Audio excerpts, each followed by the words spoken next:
Good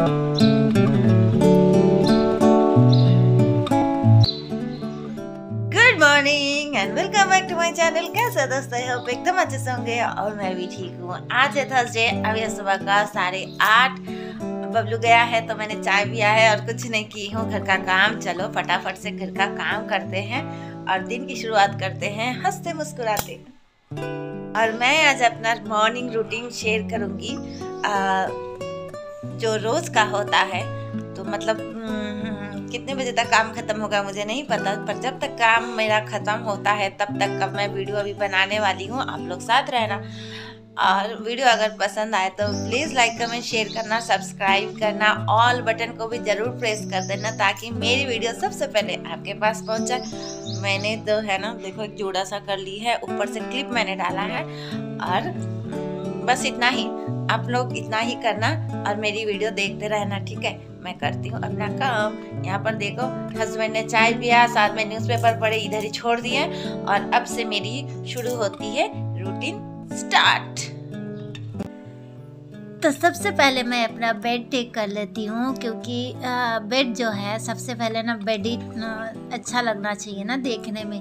तो वैसे तो बेड मैंने सुबह ठीक की थी, लेकिन ऐसे मतलब अच्छे से नहीं किया था। मतलब ये सारी कुशन्स को साइड करके हटा कर ना अच्छे से नहीं किया था। मतलब रेडीमेड ही बिस्तर ऐसा फैला हुआ नहीं रहना चाहिए, तो इसीलिए फोल्ड करके रख के चली गई थी। बाकी इतने नीट से नहीं किया था। और बॉर्डर लेके मैं सोती हूँ, क्योंकि कभी भी मुझे प्यास लग जाती है रात को, तो मैं बॉर्डर लेकर सोती हूँ। वैसे हस्बैंड भी कभी कभी सुबह सुबह चाय वाय मतलब पिलाते हैं ना, तब भी पानी की ज़रूरत पड़ती है। और जो प्लास्टिक की एक झाड़ू मैंने रखा है बेड को क्लीन करने के लिए, झाड़ने के लिए, क्योंकि जो मेरे बाल है ना, मैं बालों को खोल के सोती हूँ रात को ना। मुझे आदत है कि मैं ऐसे जुड़े उड़े करके मैं नहीं सो सकती हूँ, तो खोल देती हूँ ना, तो वही बाल अटक जाते हैं बेडशीट के साथ। और यहाँ पर मैंने छोड़े हुए कपड़े को रखा वॉशरूम के अंदर, और साथ ही खिड़की खोल दिया ताकि घर का जो रात भर बंद होती रहती है ना, दरवाज़ा खिड़की ये सारी, तो हवा पास होना भी ज़रूरी है। और बाहर की रोशनी तो अलग ही होती है। और मैं ना चार्जर लेके अलग जगह पर लगा दिया। ये हस्बैंड की चार्जर है, और इस बात से ना हम दोनों की थोड़ी सी वो भी हो गई थी, जो भी बोलते हो ना, छोटा सा वो हो गया था, लड़ाई झगड़ा। ऐसा बड़ा नहीं, छोटा सा मैंने संभाल लिया। और ये कपड़े जो है कल के हैं, मैंने फोल्ड नहीं किए थे, आलस मेरी लग गई थी और उसकी सज़ा अब हो रही है। देखो अभी मतलब सुबह सुबह उठ कर ना बहुत सारे काम हो जाते हैं, जिधर देखो उधर ही काम काम काम, मतलब क्या बताएं। और तो वही फोल्ड करके जगह का जगह सामान लगा रही हूँ, क्योंकि अच्छा नहीं लगता है कि घर आपका फैला हुआ हो और बीच से आप झाड़ू निकालो। तो यही सारा कुछ, बबलू का कुछ है, हस्बैंड का कुछ है, मेरा कुछ है। तो मतलब बबलू का भी जो है ना इधर ही पड़ा रहता है। वो जब तक मैं ले जाके उसके शेल्फ में ना लगाऊं तब तक यहीं पड़ा रहेगा। मतलब ये दोनों भी वैसे के वैसे ही हैं, हस्बैंड और मेरा बेटा दोनों भी वैसे ही है। मतलब जहाँ मतलब कुछ अगर उठाते हैं ना, वहीं पर फैला के वहीं पर छोड़ के चले जाते हैं। तो इसी बात से मेरे साथ ना थोड़ी सी अनबन भी हो गई थी सुबह सुबह ही, लेकिन मैंने संभाल लिया। देखो ये तो हर घर में होता है कि मियाँ बीवी में थोड़ी सी अनबन तो हो ही जाती है, हर घर में होता है। लेकिन मैं सोचती हूँ, अब मैं किसी के बारे में नहीं बोल सकती, मैं सोचती हूँ कि बोलना चाहिए, पर ना जब देखो आप की बात हद से बाहर जा रही है, मतलब कुछ ज़्यादा हो रहा है, तब आप ना छोटा सा एक स्माइल कर दो, हंस दो, तो बात वहीं पर ख़त्म हो जाती है। वो बात नहीं आगे बढ़ेगी और आपका घर वैसे का वैसा रहेगा, हंसता खिलखिलाता। तो ये मेरी एक टेक्निक है, क्योंकि हम दोनों भी ऐसे ही करते हैं। लेकिन जब मैं देखती हूँ ना हस्बैंड गुस्से में आ रहे हैं, मतलब उनका जो टेम्पर है वो हाई होने लगा है, तब मैं क्या करती हूँ, हंस देती हूँ। और हंस देती हूँ, बस कुछ भी, मतलब कुछ भी कर देती हूँ, ऐसे ही हाथ पकड़ के खींच देती हूँ या कुछ भी। मतलब ये करने से क्या होता है, वो बहल जाते हैं और मतलब बात वहीं का वही वो हो जाता है, वो आगे नहीं बढ़ता है, ये मैं सोचती हूँ। और यहाँ पर लला का आ गया कॉल। আছে এক্সাম লিখে আসে তারপরে ঘুমাবো। ঠিক আছে, কদিন তো করতে হবে, ঠিক আছে? বুঝতে পারলাম, ভালো করে লিখবো। হ্যাঁ, ঠিক আছে, ঠিক আছে, বাই বাই।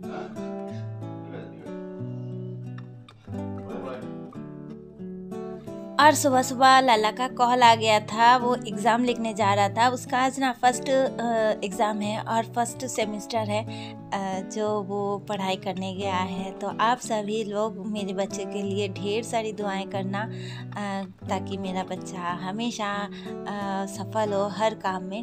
और अंदर बेडरूम मेरी झाड़ू लगाना हो गया है और मैं अभी आ गई हूँ हॉल में। ये छोटे छोटे सामान ना, मतलब क्या बोलूँ, अब नहीं बोलती किसी के बारे में। तो ये जो सामान है उसको तो जगह का लगाना ही होता है। और सोफ़े का जो चादर है, जो सोफ़े का कवर है ना, मैंने इसको उल्टा कर दिया है। पता है क्यों? क्योंकि ना मुझे ये सीधा वाले से ज़्यादा अच्छा ना ये उल्टा वाला अच्छा लगता है।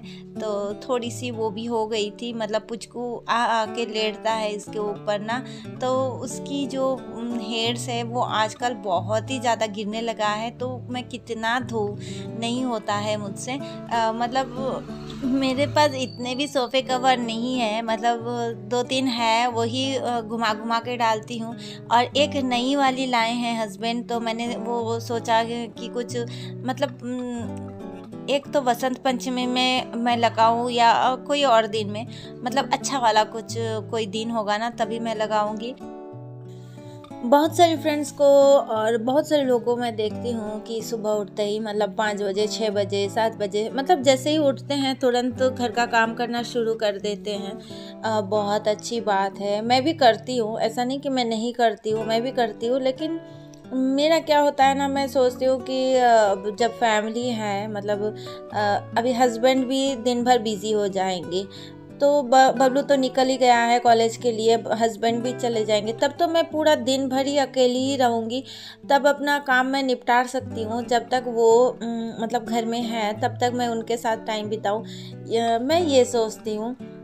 ये बहुत अच्छी बात है कि सुबह सुबह घर का काम जो है निपटाना बहुत अच्छी बात है। लेकिन घर के लोग अगर घर में ही है और मैं बस अपने काम में ही बिज़ी रहूँ, तो अब मतलब उनके साथ कब टाइम मैं बिताऊँ, स्पेंड कब करूँ? मतलब बबलू आएगा, खाना खाएगा और अपनी पढ़ाई पे बैठ जाएगा। हस्बैंड आते आते बस रात, मतलब दिन दोपहर आएंगे, खाएंगे, फिर निकल जाएंगे और फिर रात। तो कब मैं उनके साथ टाइम स्पेंड करूँ? तो इसीलिए मैं ना थोड़ी सी, मतलब सुबह में ना उनके साथ ही मतलब बातचीत करते हैं, वो बैठते हैं, मैं भी बैठ जाती हूँ, थोड़ी देर ऐसे ही टाइम स्पेंड कर लेती हूँ। और उसके बाद तो पूरा दिन भर पड़ा ही होता है काम करने के लिए। तो यही सोचती हूँ मैं। आज सुबह में ना मैं एक अपनी फ्रेंड की वीडियो देख रही थी और मुझे बड़ा दुख लगा उसे देखकर, मुझे बहुत ज़्यादा बुरा लगा कि मतलब वो एक मतलब छोटी सी बच्ची की माँ है, मतलब वो खुद भी बहुत, मतलब एज उसका बहुत ही कम है और मतलब हैंडल नहीं कर पा रही है और घर का सब कुछ। और दूसरी बात ये है कि वो ऑलरेडी एक, मतलब क्या बोलूँ, है उसे एक क्या बीमारी है वो सब कुछ मैं नहीं बता सकती, पर कुछ प्रॉब्लम्स है उसके अंदर। तो जो भी हो, अगर हमें सिर में भी दर्द होता है ना, तब भी हम मतलब ऐसे हो जाते हैं कि हमसे कुछ भी नहीं होता है, मतलब अपने लिए ना एक गिलास पानी लेकर पीने के लिए भी मन नहीं करता है। तो अब अंदर ना बीमारी रख कर और बच्चे को हैंडल करो, हस्बैंड को खुश रखो, घर का सारा कुछ काम करो, फिर भी अगर कोई मीठा बोल ना बोले तब उसके मन में बहुत दुख होता है, उसको बहुत ज़्यादा बुरा लगता है। ये मैं समझ सकती हूँ बहुत अच्छी तरह से, क्योंकि ऐसा मैंने फेस किया है। भगवान की दया से मुझे ऐसी कोई बीमारी कभी नहीं हुई थी, लेकिन कुछ कुछ प्रॉब्लम्स मेरे साथ भी ना ऐसे ही हुआ था, जैसे कि उस फ्रेंड के साथ है मेरे। तो मैं बहुत अच्छे से मैं समझ सकती हूँ। तो वो आज अपनी वीडियो में मतलब जैसे वॉइस ओवर कर रही थी तो वो रोने लग गई थी। तो मुझे ना सुनकर बहुत ही बुरा लगा। और मैं हमेशा ही ना हर फ्रेंड का मैं वीडियो मतलब देखती नहीं हूँ, लेकिन सुनती हूँ, गौर से सुनती हूँ कि वो क्या बोल रही है। मतलब वीडियो देखना पॉसिबल नहीं होता है सबका, क्योंकि हम काम करते हैं, हम भी हाउसवाइफ हैं सारे लोगों की तरह, तो सुनते हैं, मैं भी सुनती हूँ। तो सुन रही थी उसकी आवाज़, तो बहुत ही दुख भरा, मतलब अंदर होती है ना फीलिंग, मतलब लेडीज़, और एक लेडीज़ की दर्द तो समझ ही सकते हैं।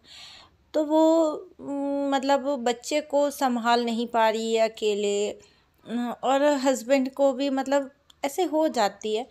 तो मैं एक ही बात बोलना चाहती हूँ कि मेरा भी ऐसे ही, मैंने भी बहुत फेस की है। क्योंकि मैं ना मेरी जब शादी हुई थी तब मैं 17 इयर्स की थी, और जब मेरा बच्चा हुआ था तब मैं 18 इयर्स की थी। तो और फिर 1.5-2 साल के बाद फिर से दूसरा बच्चा भी हो गया था। तब आप समझ ही सकते हो मेरी कितनी छोटी सी उम्र थी। तो 2 बच्चों लेकर मैं अकेली थी। मतलब मेरे सास ससुर तो हमेशा से ही गांव में रहे हैं, मैं अकेली यहाँ पर, मतलब हस्बैंड के साथ ही हम चारों ही रहते थे। तो मैं मतलब कितनी छोटी उम्र में ना 2-2 बच्चों को लेकर संभालती थी, और मुझे भी बड़ा गुस्सा आता था क्योंकि मैं नहीं सो पाती थी। एक तो ये है कि मुझे सोने को नहीं मिलता था, रात भर ना गोदी में लेके बच्चे को बस दीवारों से मतलब वो लगा के मैं बैठी रहती थी गोदी में लेके बच्चे को। क्योंकि मेरा बड़ा वाला बेटा जो है ना वो बिल्कुल नहीं सोता था, वो बस गोदी में ही सोता था। तो ऐसे ही कर कर के मैंने रातें बिताए, और सुबह बस उठना 8:30 तक हस्बैंड के लिए टिफ़िन बनाना। और जब मैं टिफ़िन बनाती हूँ रात में ये सुनने को मिलता है कि क्या बनाती हो, सारे लोगों के सामने ये खाना दिखाया नहीं जा सकता है, ऐसे क्या खाना बनाती हो। तो मतलब उन लोगों को ना पता नहीं चलता है, जो जेंट्स लोग होते हैं ना उनको पता नहीं चलता है कि औरत क्या कर रही है। मतलब उससे भी थोड़ा टाइम देना बहुत ज़्यादा ज़रूरी है, कि उसको भी थोड़ा सा टाइम दे दो ताकि वो भी सीखे, कुछ करे अपने मन से। तो वो दिन मैंने बहुत ही मुश्किलों से मैंने बिताए हैं। मैं ना बहुत रोती थी, मतलब चुप के चादर ओढ़ के ना अंदर रोती थी। मतलब किसको बोलूँ, किसी को बोल नहीं सकते ना। अब शादी हो गई है, अब मायके में तो नहीं बोल सकते हैं, अब शादी हो गई है, अब उनको बोल के भी कोई फ़ायदा नहीं है। जिनके साथ शादी हुई उनके साथ रहना ही है। और मैं बताऊं कि आज के दिन, एक दिन ऐसा था कि मेरे हस्बैंड मुझे बहुत गुस्सा करते थे कि मैं मतलब खाना ठीक से नहीं बना पाती थी। तो बोलते थे कि सीखती क्यों नहीं हो, सीख लो सीख लो सीख लो। आज ऐसा दिन है कि मेरे हस्बैंड मेरे अलावा किसी और का खाना नहीं खाते हैं, बिल्कुल नहीं खाते हैं। वो कहीं पे भी खाना नहीं खाते हैं, यहाँ तक कि वो होटल का खाना भी पसंद से नहीं खाते हैं। हाँ, खा लेते हैं कभी कभार, पर पसंद से नहीं खाते हैं। वो उनको बस घर का खाना, मतलब मेरे हाथ का बना खाना ही उनको बहुत ज़्यादा पसंद है। तो यही है। मतलब मैं वही फ्रेंड को मैं बोल रही थी, मैंने उनको कमेंट भी किया है कि सब्र रखो, सब कुछ ठीक हो जाएगा, एक ना एक दिन ज़रूर ठीक होगा। और आप कोशिश करो थोड़ा सा बनाने की, अलग अलग उनको भी खुश रखने की। अ, हो जाती है कभी कभी, मुझे पता है सब्र नहीं होता है, लेकिन दिन टाइम सब कुछ सिखा देते हैं। और जो भी जेंट्स है ना, अगर कोई भी जेंट्स मेरी वीडियो देख रहे हो तो मैं बस इतना ही मैं बोलना चाहती हूँ कि हर औरत को टाइम देना बहुत ज़्यादा ज़रूरी है, कि वो सीखे, कुछ करे। उनको प्रेशर मत किया करो, प्रेशर देंगे तो वो टूट जाएगी, और टूट के बिखर गई ना तब आप कुछ भी नहीं कर सकते।